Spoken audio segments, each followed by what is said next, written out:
Hey everyone, my name is Sir Gerardes Guevara, and the topic that I will be discussing today is all about creating a positive school culture. So school culture matters. This influences to a great extent how well students perform. It is a creation of all people in school and in the community, especially of the school heads. It can be positive or negative. It can facilitate or adversely affect learning. A school community must therefore strive to create a positive school culture. So it means everyone in the school and the ways, practices, like traditions and perceptions of the people in the school, and it depends upon them kung sila ay gagawa ng positive school culture or the negative one. In any ways of the two, nire-reflect nito kung paano tumatakbo ang isang schools at kung anong klaseng mga merong staff, students, and teachers meron ang isang school. So, the first one is the meaning of school cultures. So, it generally refers to the beliefs, perceptions, relationships, and attitudes, and written and unwritten rules that shape every aspect of how a school functions.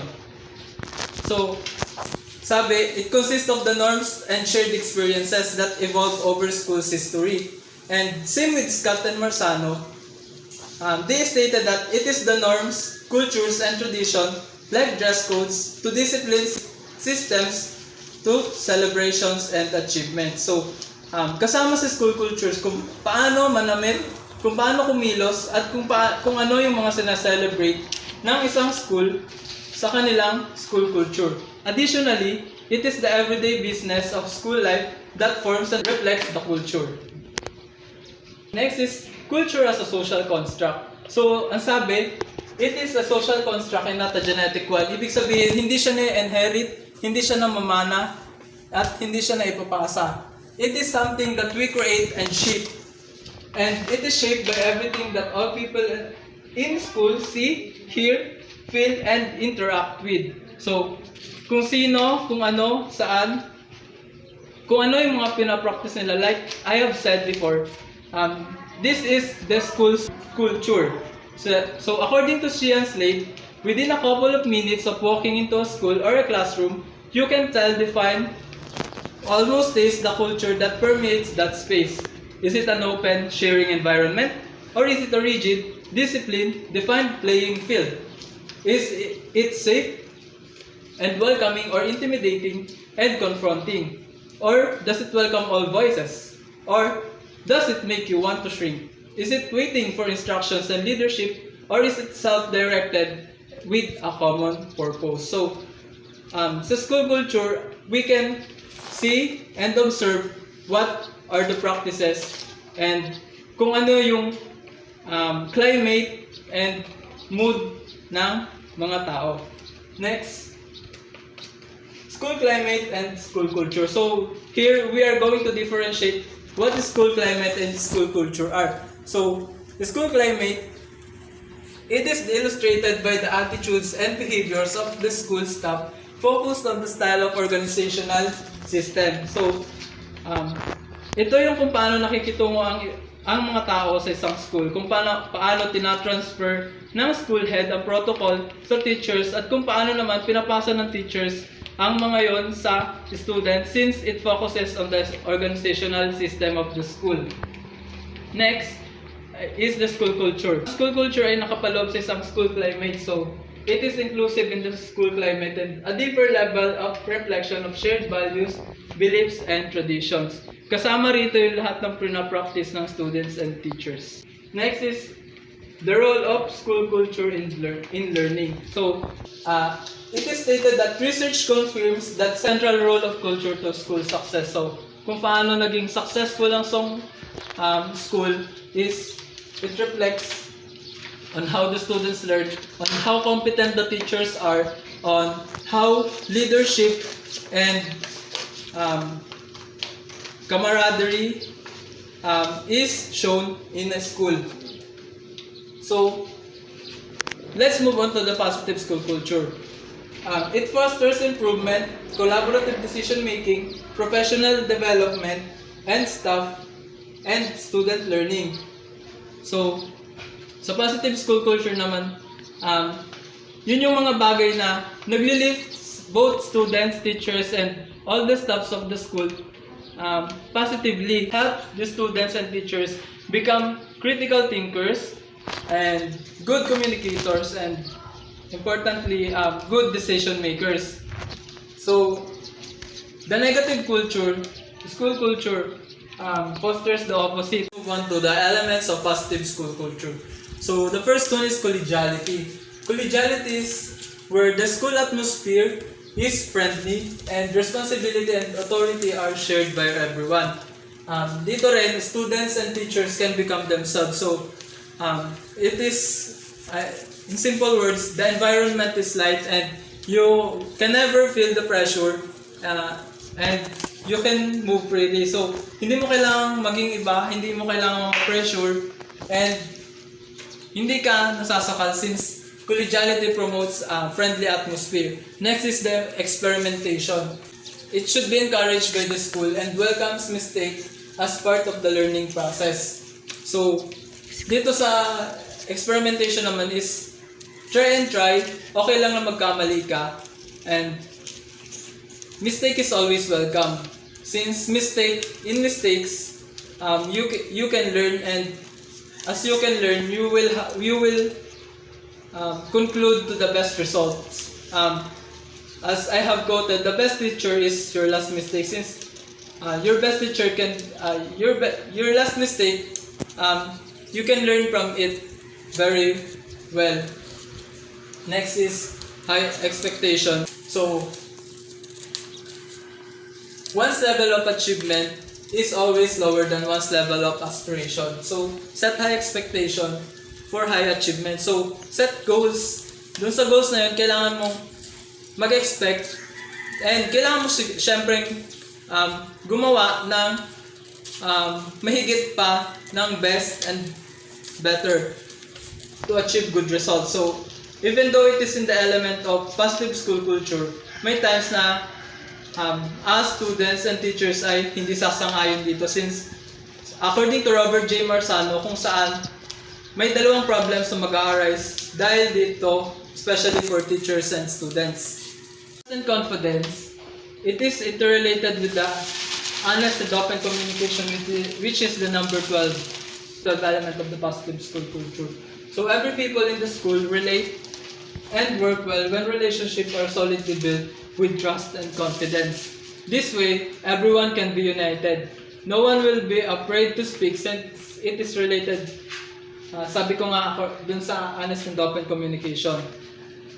Good relationship makes good companionship. So, kung may tiwala ka na magagawa ng isang estudyante ang isang performance na maganda ang kakalabasan, ibig sabihin magkakaroon din sila ng tiwala sa sarili nila and magiging confident sila. And ganun din sa mga teachers and school heads. Kapag na-assign ng task ng school heads ng isang teacher, ibig sabihin, may tiwala siya dun sa teacher na yun na magagawa niya yung best niya to achieve good results. And next is the number 5 is the tangible support. Everyone in the school community gets concrete support for the good that they do. It is shown through action. So, it must be observed through with the school heads na suportado ang lahat ng staffs under his supervision from them to be able to work well. So, tangible support, nakikita yung suporta ng school heads sa teachers, sa staff para ma-achieve nila yung good result for the good of the school. Next is reaching out to the knowledge base. Teachers care to grow professionally to update themselves on content knowledge and pedagogy. So, here, teacher never stop learning and developing professionally. They must always be updated to their content pedagogy, and also hindi dapat nag-stay lamang ang mga guro as to what they are. They must always dream higher and set goals higher. For example is that teachers now are required to take master's degree and to be able to level up their content pedagogy. Number 7 is appreciation and recognition. Words of appreciation and recognition makes classroom classmates highly favorable. So this should be practiced by the teachers. So appreciate every student. Look at the good side of them for them to be able to become always motivated. Hindi yung we should always not take a look at their bad side, since hindi siya isang uri ng appreciation, since mas lalong nadadown yung students and hindi nare-recognize kung ano yung kaya niyang gawin. Next, celebration, care, and humor. So, it is quoted that kids don't care what you know until they know that you care. Care for students, good. Another one is mas masarap matuto once na malakas ang sense of humor ng teacher, since we are learning in a fun and creative way at the same time. Alam ng students na may pakialam sa kanilang teachers and she celebrated their little wins. So for example is that madalas namang mag-celebrate ang teachers together with students. And, for example is their class won an award for a competition such as field demonstration or dancing. So number 9 is involvement in decision making. Involving others who are concerned in decision making enhances self-ownership. So it is one of the leader's job, may it be student leader or the leaders of the teacher. So dapat alam ng lahat ang kilos at desisyon na gagawin ng grupo for the greater good, and to hear everyone's suggestion which may be a better option for the project and to achieve the goal successfully. So it also enhances self-ownership. So through this makikita kung paano mag-decide, mag-suggest, and kung how creative your members are. Through this also, members feel that they belong and that they were important. Number 10, protection of what is important. What schools consider important must form part of their tradition and so must be protected by all means. So, tradition ang iniingatan ng school kung ano yung pinapractice nila. Kaya lahat ng events, celebrations sa school ay related sa traditions natin as a Filipino, since we need to promote our identity and culture for the next generation. Also, even a simple discipline, cleanliness, and values in the school must be protected because they are an important aspect of the school image. For example is this, the cleanest should go for the students in the school canteen. It should be imposed because it is an important way to show that a school has a good image for cleanliness. Next is the tradition. A school must have an intentional culture-based program on shared values, beliefs, and behavior. It also strengthens our sense of community. So, a positive school culture will never be complete without tradition. Tradition develop our self-identity, and its goal is for us to have a common purpose. So, what we celebrated every month is our tradition. For example, is that Buwan ng Wika. It is our tradition, and also pinopromote niya yung ating language and open communication. So everyone is encouraged to speak his mind without fear of being ostracized. It encourages people to speak what they have in their mind, either suggestion or personal opinion. They should be free to express it nang hindi in-ostracized, or what we call these days as cancelled. So, it is bad to have a cancel culture since hindi niya promote yung positive school culture, since lagi nilang cancel once na may makitang bad things, either cancel or also in this honest and open communication, it answers if the members will agree or disagree on your argument. the shared norms and of the teachers and students.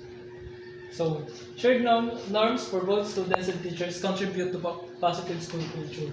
It contributes to a fair and engaging environment. So, what are these shared norms for the school and for the teachers and the students? So, let's identify the teacher norms first. So, first is teach in different ways. So, teachers should have different strategies in teaching for the students to be engaged in. Students are diverse and their learning is different. Next is call students by their name. Third, care about students' feelings or under this is understand the situation. Number 4 is have a good attitude. First is stay calm, use kind words, have patience, greet students and say goodbye. Number 5, help students understand. A. Works at a reasonable pace. B. Explain clearly. C. Support different learning styles. D. Explain the best. And E. Re-explain if necessary. So, dapat mag-adjust ang teacher sa kung paano mas may intindihan ng bata or ng learner ang isang topic or isang lesson.